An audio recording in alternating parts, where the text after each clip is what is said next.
It is the ultimate nightmare for naval planners. Not a hypersonic missile, not a nuclear sub, but a swarm. Imagine 1,000 Shahed-style suicide drones launched simultaneously from the Iranian coast. They aren't expensive and they aren't sophisticated. Individually, they are slow and easy to hit. But they don't come individually. They come as a cloud, a digital locust designed to overwhelm the world's most advanced defense system through sheer, brutal numbers. 2026, the question is no longer, can a carrier strike a target? It's, can a carrier survive the math? For decades, the US Navy has relied on the Aegis Combat System to create a steel dome over the fleet. But Aegis was designed to fight dozens of high-end missiles, not 1,000 cheap drones. If Tehran pulled the trigger today, would the USS Abraham Lincoln remain the king of the seas, or would it become the most expensive shipwreck in human history?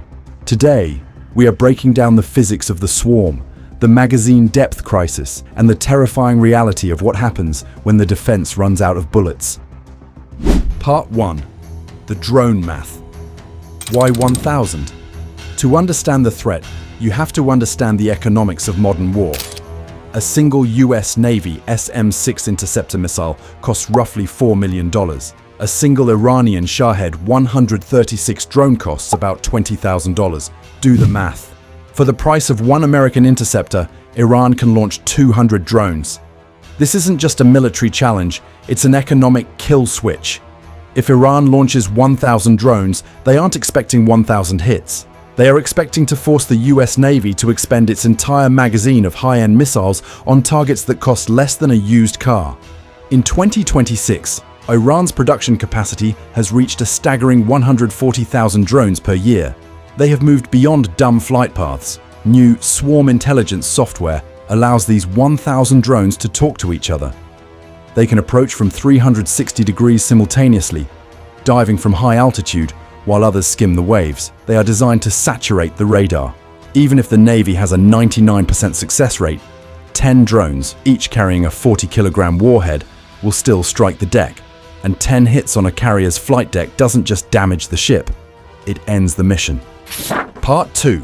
The first line, the Aegis Shield.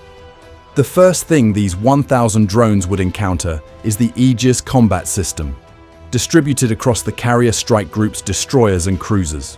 The AN/SPY-6 radar on a Flight 3 Arleigh Burke destroyer is a masterpiece of engineering. It can track hundreds of targets at once, but 1,000 is a different beast. The first layer of defense would be the SM-2 and ESSM, Evolved Sea Sparrow missiles. Here is the problem. Magazine depth. A standard destroyer has 96 vertical launch system, VLS, cells. In a swarm of 1,000, those cells would be empty in minutes. The Navy cannot reload these missiles at sea. Once the VLS is empty, that destroyer is effectively a spectator.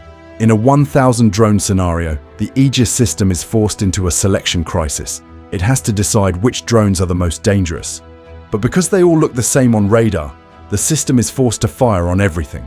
The math of the swarm starts to favor the attacker the moment the first 200 missiles are spent. Part 3. The last line, phalanx and ram. If the drones make it past the outer missile screen, and in a swarm of 1,000, hundreds will make it, they enter the kill zone of the ship's point defense systems. This is where things get visceral. On the carrier itself, you have the RIM-116 rolling airframe missile, RAM, and the Mark 15 phalanx CIWS, the R2D2 looking Gatling gun that fires 4,500 rounds of tungsten per minute. The RAM is highly effective, with a hit rate over 95%, but it only carries 21 missiles per launcher. The phalanx is even more limited. Its magazine only holds enough for about 20 seconds of continuous firing. Against a staggered swarm of 1,000, these guns would eventually run dry or overheat. Furthermore, even if the phalanx shreds a drone at 500 yards, the momentum of the wreckage, traveling at 120 miles per hour, can still impact the ship. We call this kills that still count.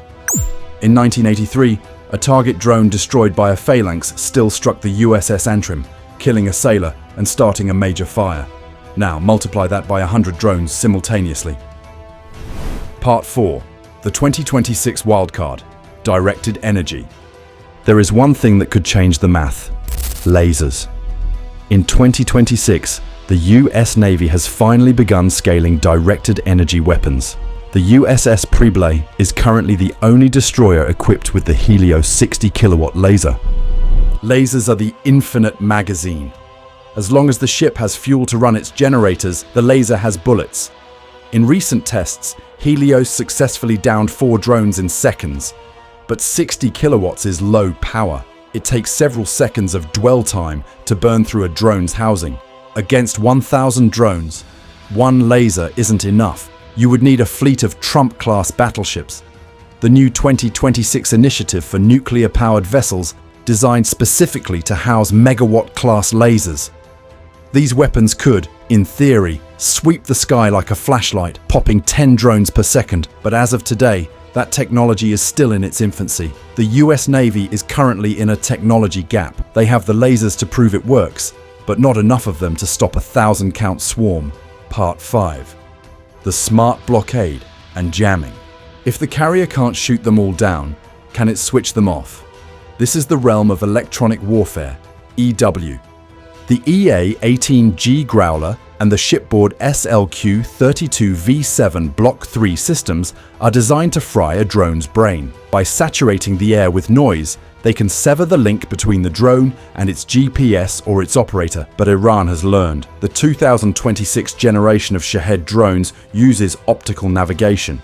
They don't need GPS. They have a basic camera and an AI chip that sees the carrier's silhouette and steers toward it. You can't jam a camera. You can't cyber attack a drone that isn't listening to a signal. This autonomy of the swarm means the US Navy is forced back into a kinetic fight. Bullets versus bodies. And as we've seen, that is a fight where numbers have a quality all their own. The verdict: could it survive? So, if 1,000 drones were launched today, would the carrier survive? The honest answer is not without a scratch. Most military analysts agree that a US carrier strike group would likely destroy 950 to 980 of those drones. The Aegis system, the Ram missiles, and the F/A-18 Super Hornets would put up a heroic defense.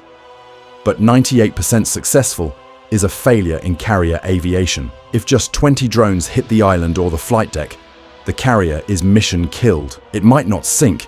It's a massive double-hulled fortress, but it can no longer launch aircraft. It becomes a trillion-dollar sitting duck. The fatal mistake would be for the US Navy to assume its 20th century defenses are ready for 21st century swarms. The age of the carrier as an invulnerable queen is over. We are entering the age of the attrition sea, where the side with the cheapest, most numerous weapons might just win. The conclusion: the future of the fleet. The swarm isn't just a threat, it's a lesson. It's why the Navy is now racing to build its own replicator program, a fleet of thousands of small unmanned ships and drones to protect the carriers. The war of the future won't be won by the biggest ship, but by the smartest swarm. Iran knows this, China knows this, and the US Navy is learning it fast. What do you think? Is the aircraft carrier becoming an obsolete relic, or can new technology like lasers save the king of the seas? Let us know in the comments. We want to hear your theories on how the Navy should adapt to the drone age. Don't forget to hit the subscribe button and the bell icon to stay updated on the shifting balance of power in the Persian Gulf. We'll be tracking the latest directed energy tests and IRGC drone developments right here. Until next time, keep your eyes on the radar. This is the Frontline.